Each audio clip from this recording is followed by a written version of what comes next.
बिस्मिल्लाहिर्रहमानिर्रहीम। अस्सलाम वालेकुम। आप देख रहे हैं अलिफ न्यूज़ और मैं हूं आपके साथ माजिद अली। शामिल करते हैं आज की ऑनलाइन हेडलाइंस। सुहूनी फौज के ठिकानों पर हिजबुल्लाह लबनान के ताबड़तोड़ हमले, हज़ारों सुहूनी फरार। हिजबुल्लाह लबनान का कहना है कि इसने 2 फैफ नामी सुहूनी आबादी में सुहूनी फौजियों के ठिकानों पर हमला किए हैं। हिजबुल्लाह लबनान ने इस तरह मकबूजा फ़लस्तीन की सरहद पर वाक़या ज़ीरत और अल-मताला नामी सुहूनी इलाकों में भी सुहूनी फौजियों के ठिकानों को निशाना बनाया। वाज़ेह रहे कि हिजबुल्लाह लबनान ने गजा के खिलाफ सुहूनी हुकूमत के जारहाना हमलों के आगाज़ के बाद शुमाली मकबूजा फ़लस्तीन के इलाकों में इस गासिब हुकूमत के फौजी ठिकानों पर हमले किए हैं, जिसके सबब सुहूनी आबादी वाले इलाकों में खौफ हिरास फैल गया और हज़ारों सुहूनी फौजी मुजाहमती फोर्सेस के हमलों के खौफ से इन इलाकों से फरार पर मजबूर हो गए। मास्को में होने वाले दहशतगर्दाना हमले में हलाक शुदगान की तादाद 150 हो गई। रूसी मकामी मीडिया ने हुकाम के हवाले से बताया है कि अब तक 11 अफराद को हिरासत में लिया गया है। तहकीकाती कमेटी का कहना है कि हिरासत में लिए गए अफराद में से 4 इस हमले में बराह रास्त शामिल थे। रूसी एजेंसियां और कई लीडरों का इल्ज़ाम है कि इस हमले के तार यूक्रेन से जुड़े हुए हैं। अलबत्ता दहशतगर्द गिरोह दाइश ने एक बयान जारी करके इस हमले की जिम्मेदारी कबूल की है। अफगानिस्तान की ज़्यादातर दरामदाद व बरामदाद ईरान के जरिए। अफगानिस्तान की तालिबान इंतजामिया की वजारत सनअत व तजारत ने ऐलान किया है कि अफगानिस्तान की बेशतर दरामदाद व बरामदाद का अमल जनूब मशरकी ईरान की चाबहार बंदरगाह के जरिए अंजाम पा रहा है। ख्याल रहे कि ईरान की चाबहार बंदरगाह आज़ाद समंदर तक वस्ती एशिया की मुख्तलिफ मुल्कों और अफगानिस्तान की रसाई का करीब तरीन जरिए है, जिससे अफगानिस्तान ताजरों को आलमी मंडियों तक अपनी मसनूआत पहुँचाने का मौका भी फराहम होता है। अमरीकी मदद जारी न रही तो भी रफा पर इसराइली हमला लाजमी होगा, नेतन्याहू ने खबरदार कर दिया। इसराइली वज़ीर आज़म ने अपने मुस्तकिल इत्तेहादी अमरीका को बावर करवा दिया है कि अगर अमरीका के लिए रफा पर हमले के लिए पहले 5 माह जैसी मदद और हमायत जारी रखना मुमकिन ना भी रहा तो इसराइल ये हमला अकेले ही कामयाब बनाने की कोशिश करेगा। और मीडिया की रिपोर्ट के मुताबिक ये बात एक बयान में कही गई जो नेतन्याहू के दफ्तर से जारी की गई। बयान वज़ारत ख़ारिजा एंथनी ब्लिंकन के साथ हाल ही में होने वाली मुलाकात के बाद सामने आया है। इसराइली वज़ीर आज़म नेतन्याहू के मुताबिक इसराइल रफ़ा पर हर कीमत पर हमला करने के लिए वाज़ेह है। रफा पर हमला इसराइल की आलमी तन्हाई का बायस बनेगा, नेतन्याहू ने इंतबाह जारी कर दिया। अमेरिका के वज़ीर ख़ारिजा एंथनी ब्लिंकन ने इसराइली वज़ीर आज़म नेतन्याहू को खबरदार करते हुए कहा है कि अगर इसराइल ने फ़लस्तीनी शहर रफा पर हमला किया तो इसके आलमी तौर पर तनहा होने के खतरात मज़ीद बढ़ जाएंगे। बरतानवी खबरसा इदारे की रिपोर्ट के मुताबिक एंथनी ब्लिंकन ने मशरिक़ वस्ता के अमन मिशन के दौरान नेतन्याहू से 1-on-1 मुलाकात एक ऐसे वक्त में की जब इसराइल के गजा पर हमले के बाद दोनों ममालिक के ताल्लुकात में तनाव पैदा हुआ है। 4 यूरोपीय ममालिक फ़लस्तीनी रियासत को तस्लीम करने के इक़दामात पर मुत्फिक।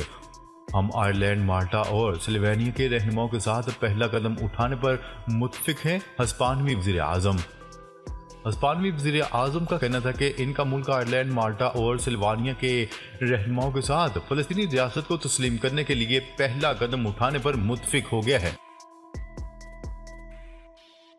यूक्रेनी फौजी कमांडर ने दावा किया है कि रूस 1 लाख से ज्यादा फौजियों को तैयार कर रहा है। यूक्रेन की ज़मीनी अफवाज के कमांडर का कहना था कि रूस 1 लाख फौजियों को तैयार कर रहा है जो इस साल के आखिर में मुमकिना नए हमले या यूनिटों को भरने के लिए इस्तेमाल किया जा सकता है।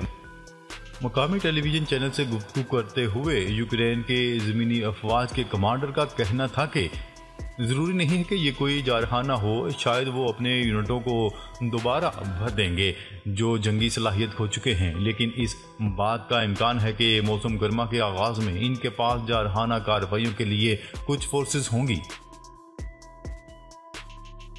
रूस को हमलों से मुतल्लिक खबरदार किया था, अमेरिका ने वाज़ेह पैगाम जारी कर दिया। अमेरिका का कहना है कि हमने रूस को हमलों से मुतल्लिक खबरदार किया था।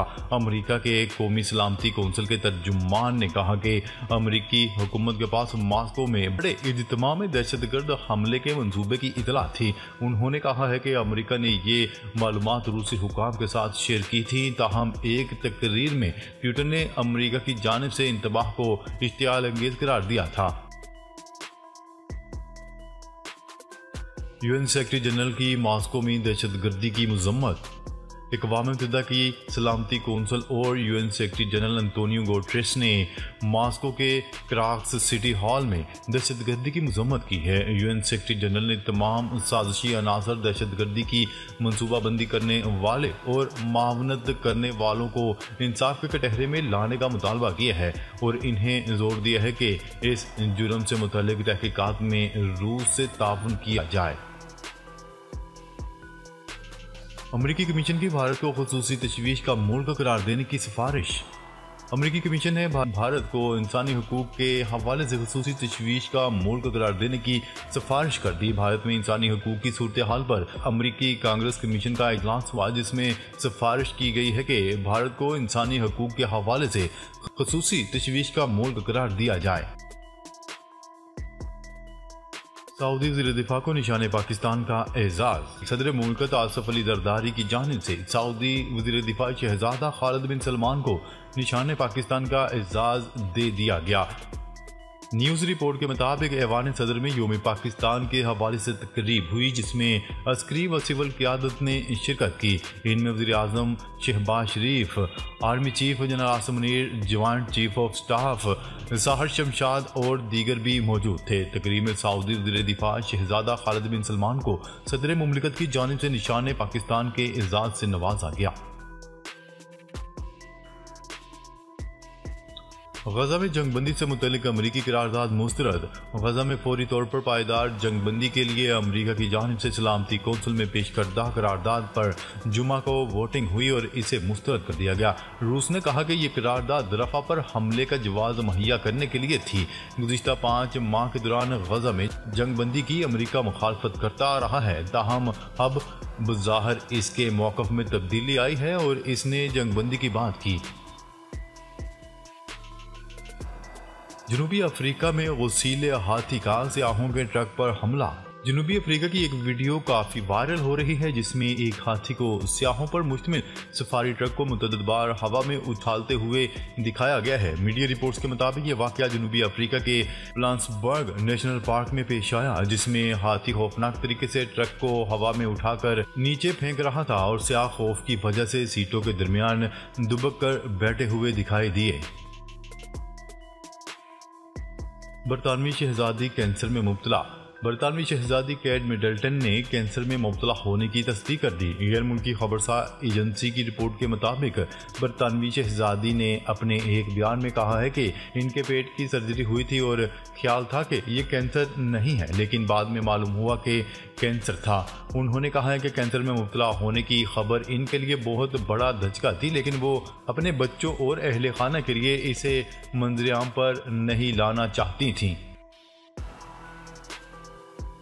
जर्मनी में बैरूनी तलबा के लिए पढ़ाई के साथ कमाना मजीद आसान हो गया।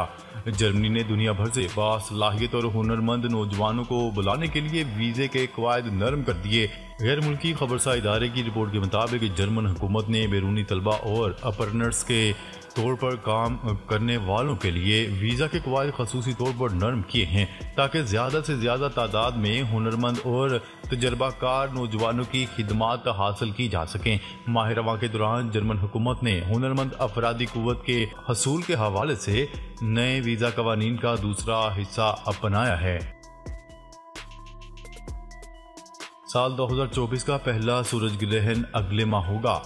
साल 2024 का पहला मुकम्मल सूरज ग्रहण अगले माह 8 अप्रैल को होगा। साइंसदानों के मुताबिक बरसगीर पाको हिंद में नजर आने का कोई इम्कान नहीं। साइंसदानों का बताना है कि 8 अप्रैल को होने वाला सूरज ग्रहण साल का तवील तरीन सूरज ग्रहण होगा। साइंसदानों के मुताबिक 50 साल कबल मुकम्मल ग्रहण का नज़ारा देखा गया था। अब लोग रवां साल इसे दोबारा देख सकेंगे। योम पाकिस्तान तेहरान का आज़ादी स्क्वायर पाकिस्तान और ईरान के परचमों से जगमगा उठा। समाजी राब्ते के प्लेटफॉर्म एक्स पर ईरान के सफारत खाने की जानिब से वीडियो शेयर की गई, जिसमें तेहरान के आज़ादी स्क्वायर को पाकिस्तान और ईरान के परचमों से मुनव्वर होते देखा जा सकता है। साथ ही ईरान ने योम पाकिस्तान के मौका पर पाकिस्तानी अवाम और हुकूमत पाकिस्तान को मुबारकबाद पेश की। क्रिकेटर इमाद वसीम ने रिटायरमेंट वापस ले ली। कौमी क्रिकेटर इमाद वसीम ने पाकिस्तान क्रिकेट बोर्ड के हुकाम से मुलाकात के बाद इंटरनेशनल क्रिकेट से रिटायरमेंट वापस लेने का फैसला किया। कौमी खिलाड़ी का कहना था कि पीसीबी हुकाम से मुलाकात के बाद रिटायरमेंट वापस लेने का फैसला किया है। वो T20 वर्ल्ड कप 2024 तक T20 मैचेस के लिए दस्तयाब होंगे। उनका कहना था कि एतमाद करने पर पाकिस्तान क्रिकेट बोर्ड का शुक्रिया अदा करता हूँ। आइंदा T20 वर्ल्ड कप के स्क्वाड में दस्तयाब होंगा। नाजरीन, अब तक के लिए इतना ही। मजीद खबरें लेकर बहुत जल्द आपकी खिदमत में हाजिर होंगे। तब तक के लिए अपना ख्याल रखिएगा। अल्लाह निगहबान।